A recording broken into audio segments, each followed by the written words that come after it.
il faut que tu fasses ton travail de recherche. Donc c'est quoi ton travail de recherche? Tu débarques dans une nouvelle ville, tu rencontres un maximum d'agences immobilières, un maximum de promoteurs immobiliers.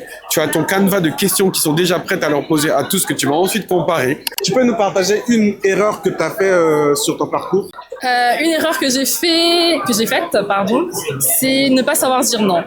Et dire non, c'est pas pour forcément quelque chose que j'ai fait. Et du coup, je me suis épuisée très rapidement alors que j'aurais pu consacrer beaucoup plus de temps en fait à mes projets à moi. Merci beaucoup. Ça fait très chaud au cœur de vous voir à l'heure. Mais ce qui est paradoxal, c'est que vous allez vous en rendre compte au cours de la journée. On a vendu plus de tickets que de places.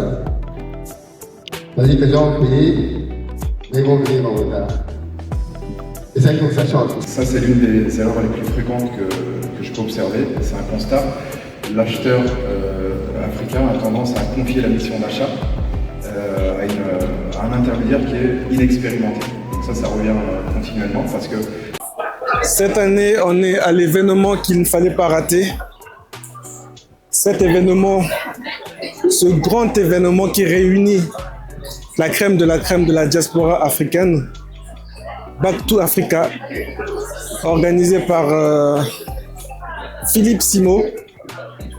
Donc, cette année, j'ai tenu à venir découvrir l'événement parce que ça faisait quelques années que j'observais de loin, que je regardais les résumés de certaines vidéos sur YouTube.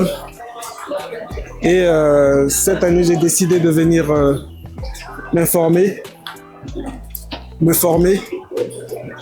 également réseauter, connecter avec les personnes qui sont vraiment dans l'action, connecter avec des personnes qui sont déjà dans le business, qui ont déjà fait beaucoup d'erreurs et qui ont appris beaucoup de choses. Donc l'objectif de ma venue ici là, c'est d'apprendre de ces personnes-là, parce que pour grandir soi-même dans le business, il faut apprendre de ceux qui ont déjà parcouru le chemin, ceux qui ont déjà réalisé des choses, ceux qui ont déjà réussi des choses. Donc on est cette année 2025 à Back to Africa, l'événement de l'année de la diaspora africaine, cette diaspora qui veut compter sur le continent, cette diaspora qui veut avoir un impact positif sur le continent, cette diaspora qui veut être un game changer dans l'émergence de notre continent. Donc, au travers de ma vidéo, je vais vous partager les échanges, les interviews que j'ai réalisées avec les participants et quelques panélistes que j'ai eu la chance de croiser et qui ont eu la gentillesse, la générosité de partager avec moi, de partager avec nous de partager avec nous des conseils, des astuces, des erreurs qu'il ne faut pas faire. Donc, tu es un génie dans ce que tu fais, notamment dans l'immobilier. Quel conseil tu peux donner à un jeune pour être performant dans ce qu'il fait? Ok. Bon, déjà, je ne suis pas un génie dans l'immobilier. Hein. En tout cas, moi... mais ce que je peux dire, c'est que je trouve ça très important que la jeunesse investisse dans l'immobilier et essaye de prendre le contrôle de leur patrimoine. Quelqu'un qui pense à l'immobilier, c'est quelqu'un qui a la logique de se dire je gagnerai sur le long terme plutôt que sur le court terme. Et ça, c'est un excellent mindset. Parce que toutes les choses dans la vie, elles prennent du temps à grandir. Ça, c'est un. Deuxièmement, celui qui veut investir dans l'immobilier, il faut qu'il ait le goût de l'esprit de recherche. Ça veut dire qu'il n'y a pas quelqu'un qui va te faire une formation clé en main, qui va tout te dire. Il n'y a pas quelqu'un qui va te donner des conseils, qui va tout te dire. Il faut que toi, tu t'inspires et que tu aies envie de rechercher, comme dans le film Banker, que je cite souvent. Il faut que tu fasses ton travail de recherche. Donc, c'est quoi ton travail de recherche? Tu débarques dans une nouvelle ville, tu rencontres un maximum d'agences immobilières, un maximum de promoteurs immobiliers. Tu as ton canevas de questions qui sont déjà prêtes à leur poser à tous que tu vas ensuite comparer. Tu vas rencontrer des juristes si possible pour parler du droit local. Si tu as accès à un notaire, tu rencontres un notaire. Et avec tout ça, tu auras déjà une première compréhension du pays. Ensuite, il est très important d'avoir cette capacité d'épargner. C'est-à-dire que souvent, là, on est dans une société où on cherche des signes extérieurs de richesse pour plaire sur les réseaux sociaux et montrer qu'on a réussi rapidement. Je pense qu'avoir l'humilité de montrer qu'on commence tout doucement et on part de rien, c'est vraiment le meilleur pour moi. Moi, j'adore voir des gens qui postent sur les réseaux. Je pars de rien, je commence à zéro et après, tu les vois progresser. C'est ce que j'adore le plus. Ok, merci bien pour ta générosité. Bonne journée. Avec plaisir. Alors, comment tu t'appelles? Je m'appelle Anaïs. Anaïs, enchanté. Darius, c'est la 30e fois à Back to Africa. Première fois du coup à Back to Africa. C'est quoi tes impressions sur ces deux jours? Plutôt cool, très speed. Très speed, c'est sûr, c'est sûr. Et quel domaine t'intéresse le plus, dans lesquels tu souhaites investir ou que tu investis déjà? Globalement, moi je suis plutôt là pour l'aspect entrepreneuriat. En termes d'investissement, c'est vrai qu'il y a eu pas mal de choses intéressantes. D'abord sur la bourse, je connaissais pas la BRVM par exemple, globalement. Et côté entrepreneuriat, c'est parce que moi je suis dans l'industrie créative du coup, donc je cherchais beaucoup de partenaires, distributeurs, partenaires institutionnels et investisseurs. Ok, Voilà. c'est quoi le nom de ta marque? Alors nous, en fait, on est une marque de jeux de société éducatifs sur la culture africaine. Le premier qu'on a sorti, c'est l'Isolo 2.0, qui est du coup sur le Congo. Mais on en prépare d'autres à l'échelle régionale, comme Bassin du Congo, qui va couvrir du coup les 6 pays du Bassin du Congo. Et aussi des thématiques comme Femina Africa, qui pour le coup lui va parler de la femme africaine. C'est vraiment un jeu de plateau style Trivial Poursuite, jeu de loi. Et c'est assez ludique, quoi. D'accord, t'es congolaise du coup? C'est ça. Ok, je suis congolais aussi. Aussi? Ok. Du coup, vu que ça fait, je sais pas combien d'années, ça fait combien d'années que tu es dans le business? Là, on va dire ça fait 2 ans, un peu plus. 2-3 ans, dès que j'ai fini avec le lycée globalement. C'est vrai, ça fait un petit moment que je suis un petit peu dans l'entrepreneuriat. D'accord. Et voilà, mais le projet lequel je vous parle là, ça fait 1 an qu'on est dessus et ça fait un trimestre qu'il est sorti. Ok. Voilà. Quel conseil business tu peux nous partager en 2 ans de pratique, d'immersion dans le business? Je pense qu'il faut se lancer et pas avoir peur de se foirer. Et je pense qu'au début, ça peut faire peur, mais c'est normal de perdre de l'argent. Dans tous les cas, dites-vous que si vous n'êtes pas prêt à mettre de l'argent et à vous y lancer à un moment donné, vous allez perdre... le temps, c'est votre ressource la plus précieuse, ok? Donc, placez-la et puis l'argent reviendra et l'argent viendra forcément à un moment donné. Il y a plein de manières de faire de l'argent, mais se lancer, ça demande quand même beaucoup de courage et je pense que ça commence par là, l'entrepreneuriat. Ok. Tu peux nous partager une erreur que tu as fait sur ton parcours? Je pense que quand on entreprend, on fait plein d'erreurs. Une erreur que j'ai faite, c'est ne pas savoir dire non. Dans le sens où c'est vrai qu'à l'heure actuelle, j'ai beaucoup de projets en cours.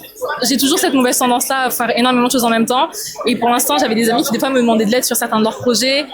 Et dire non, c'est pas pour forcément quelque chose que j'ai fait. Et du coup, je me suis épuisée très rapidement alors que j'aurais pu consacrer beaucoup plus de temps en fait à mes projets à moi. Ou bien de consacrer du temps de qualité à eux, mais de manière un peu plus modérée, quoi. Globalement, c'est ça. Mais comment dire non sans frustrer l'autre?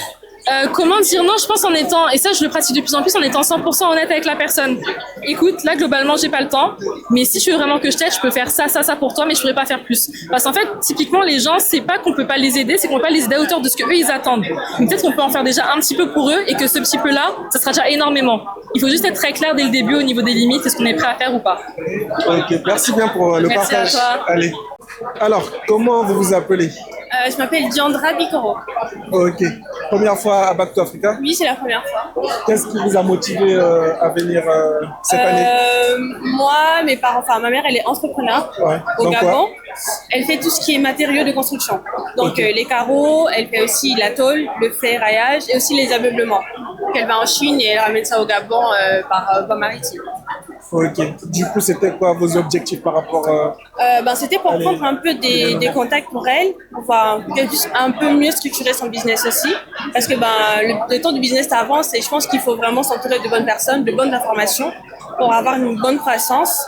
Et aussi par rapport à moi, parce que j'ai aussi des ambitions entrepreneuriales que je vais mener en fait de mon côté, pas forcément dans son secteur. Donc c'était pour avoir en fait des informations. Ok. Vous avez déjà identifié un domaine dans lequel entreprendre? En fait, il y en a eu tellement que c'est pas facile. Après, moi, avant de venir au forum, j'avais déjà une appétence pour le domaine des transports. Donc, ce qu'il a présenté un peu VTC, transport de marchandises ou transport de personnes. Et aussi côté immobilier. Comment tu t'appelles déjà? Moi, je m'appelle Anthony Kounda. Du coup, je suis sur l'île. Et du coup, on est là à Paris du coup pour Back to Africa 2025. C'est la quantième fois que tu viens? C'est la première fois. C'est la première fois. J'ai voulu venir les années d'avant, mais j'avais pas forcément eu l'occasion. Et là, du coup, cette année, je me suis dit que je pouvais pas me permettre de rater encore l'échéance. Donc voilà quoi. Il y a des domaines dans lesquels tu entreprends, tu investis déjà, ou bien tu souhaites le faire prochainement? Eh bien, j'aimerais bien investir dans l'immobilier. Pour le moment, non. Pour le moment, non. Je suis pas encore réellement investisseur, en tout cas au niveau où je l'aimerais. Mais du coup, en tout cas, je trouve que venir ici, ça permet quand même de se rendre compte un peu de toutes les différentes opportunités. Et c'est pour ça que je voulais être là aujourd'hui. D'accord. Du coup, tu prévois repartir en Afrique aussi, comme Oui, comme la plupart des gens qui sont ici. Oui, je pense peut-être dans un horizon peut-être de 5 ans, peut-être, de 5 ans. Le temps de mettre en place certaines choses et, on va dire, une base solide, du coup, pour après derrière peut-être me lancer après un peu plus au pays. Oui. tu es originaire de quel pays? De Guinée équatoriale et Cameroun. D'accord. Bah, du coup, est-ce que tu peux nous partager une leçon que tu as retenue de ces 2 jours de formation? Quelque chose qui t'a inspiré que tu peux nous partager? J'ai l'impression en fait que finalement la grosse différence qu'il y a entre les gens qu'on voit en fait sur l'estrade et les personnes qui sont assises, finalement, c'est surtout le passage à l'action. Donc, je pense que ce qui est important, c'est de se former, c'est sûr. Peut-être de consolider nos acquis, c'est sûr.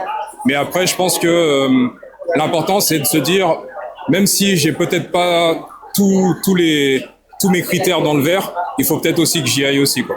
Et donc, je pense que ce que je retiens, en tout cas, c'est que pour l'année 2026, c'est surtout action, action, action. Okay. Merci bien pour le partage.